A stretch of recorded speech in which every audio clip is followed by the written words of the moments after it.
All right, here we are in front of the 23 FB Twin International 2023 model. Again, I color code my keys. Blue for water, black for battery, white for outdoor cabinets. This is our front cabinet that you get with the 23 FB with the twin beds. You get this large storage compartment. It's actually quite voluminous. I keep a lot of things that I need for hitching and unhitching and leveling. I also keep some stuff in here for washing the rig. So I'll just kind of go through this one by one. This is for our leveling jacks. I actually usually carry a cordless drill with me, and I put a bit in there that looks like this, and I can raise and lower the jacks a lot faster with that. First bin has miscellaneous things. It has the gas hose or the front LP connection if you want to hook a barbecue. It's got the manual raising and lowering device for the tongue jack. It's got this electrical connection if we ever had a problem with our automatic awning. There's a way you can manually override that to you get it hooked to a battery, and you can manually raise and lower the awning. I carry these pool noodles for in case I need them for something. These two short ones I actually put down here on the sway bar connector so I don't wreck my knees on those. I've hit my knees on those a couple times. So if we're parked somewhere and I gotta get into the front a lot, I'll put those on there to protect my knees. Just a standard drill bit kit in case I need to drill, drill opening an opening for a rivet, or need to make some other repair that might involve a drill. A handful of zip ties. Battery charger for my pump and my cordless drill. Tire tread gauge. Not actually needed that. Probably won't. Trailer tires. These trailer tires tend to wear out by age more than miles. This is just a 7-way connector, so if you're having problems with your connections, you can diagnose where that problem's coming from. In here, I've got some parts for the load distributing hitch. And then I carry just a variety of sockets that I need for different things on the trailer. This is for the hitch assembly. This is for the lug nuts on the trailer. This is that bit that I use for raising and lowering the leveling jacks with the cordless drill. Little T9, liquid T9 lubricant. Use it for all kinds of things. I carry the little bottle, so I don't need to carry the big spray bottle. Usually you just need a little bit because something's squeaking or it's stuck, and this does a good job. Extender for the lug nut wrench and socket. In here I carry a little bit of dielectric grease, which you can put on your electrical connections so that they don't corrode. That keeps you from having to clean those regularly. And that is about it for this bin.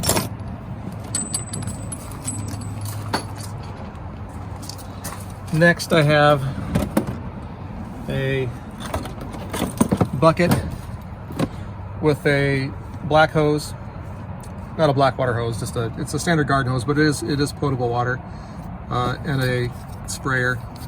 I use this bucket and sprayer and hose when I'm going to wash the trailer. I also will leave this connected to a splitter that I put on the domestic water supply at the campsite, so I can have this always connected for hosing off pets or shoes or shells or whatever. Usually if I'm going to be washing the trailer, I'll put a small bottle of car wash soap in there. Instead of taking the whole gallon of car wash soap, I'll just put like 8 or 10 ounces in there.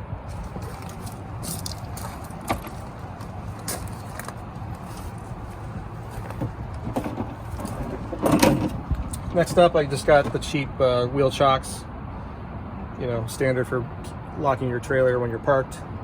If you're, you should never detach your trailer at a campsite unless you've got these on.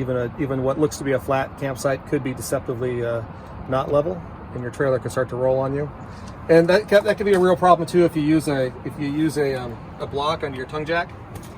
This tongue jack sitting on the gravel has a fair amount of friction. If you're on a plastic block and you've got some slope and your trailer wants to move, it'll fall right off of that, and when it does, it'll slam down hard on the ground, and you could end up bending your jack. Okay, so another thing I keep in the front bin is an extra set of trailer keys. And so these are here, and then on my body I keep a necklace that has a compartment key on it. So I always have access to this bin in case I lose my keys or they get locked inside through some sort of mishap. Next item in here is just a standard set of leveling chocks. There's expensive ones and there's cheap ones. I would suggest getting the cheapest ones. These ones are nice because they come with this neoprene mat that helps these from not slipping when you back up onto them. These can vary in price from $100 down to $40. I also keep, these are just four 1/4-inch neoprene mats that I can use if I just need to level a little bit. I can put single layers or double layers of these under the tires to get me up to, maybe 3/8 of an inch of leveling without having to go to the extent of using the more elaborate chocks.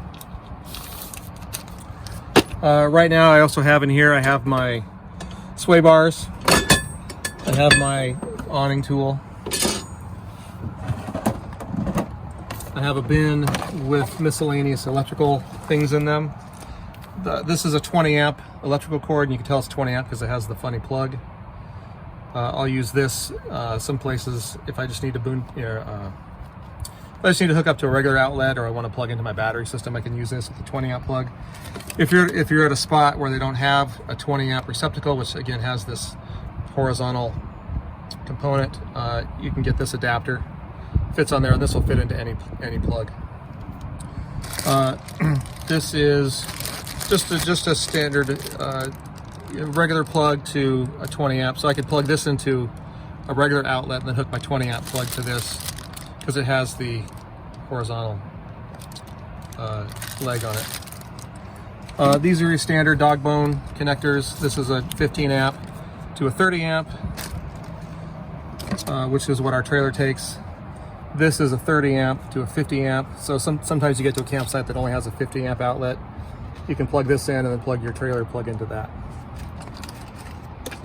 This is something that's nice to have. It's kind of a pricey item, but it lets you hook a 15 amp plug into your smart plug on your trailer. So if you're at a place where there's reliable power, say you're at a friend's house or maybe in your own house, and you want to run power to the trailer, you can use this without having to go through a fancy electrical management system or a surge protector.